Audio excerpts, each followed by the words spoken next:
recording by Sargama Studio, Bodhgaya. जैबू ससुरवा जहिया भगिया जाग जैतो है नाना दो।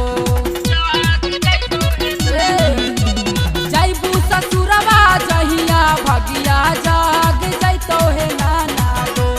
जैबू ससुरवा जहिया भगिया जाग जैतो है नाना दो।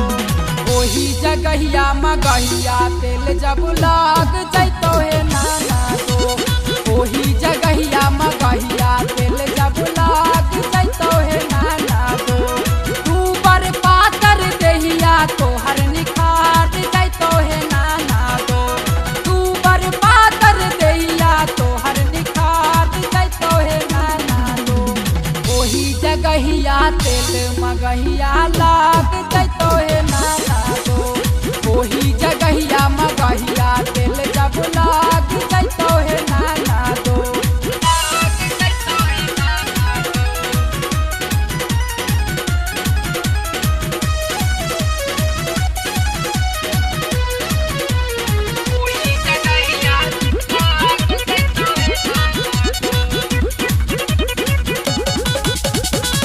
नई हल के पातर देहिया हो जाई फुलहार हो।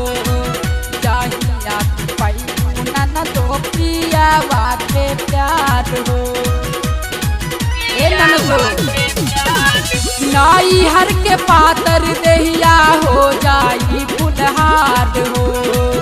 जहिया तू पैनू नन तो पिया बाके प्यार हो।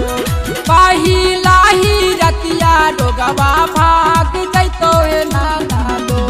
पहिला ही रतिया रोगवा भाग जैतो है नाना दो। ओही जगहिया तेल मगहिया लाग जैतो है नाना दो। ओही जगहिया मगहिया तेल जब लाग जैतो है नाना दो।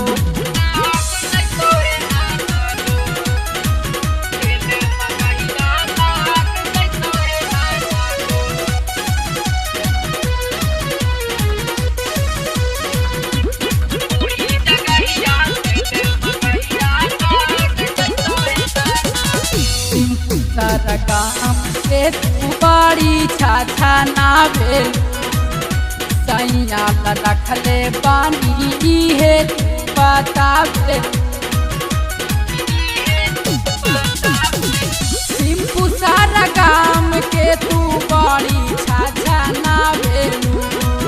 सैया रखले पानी है बतावे।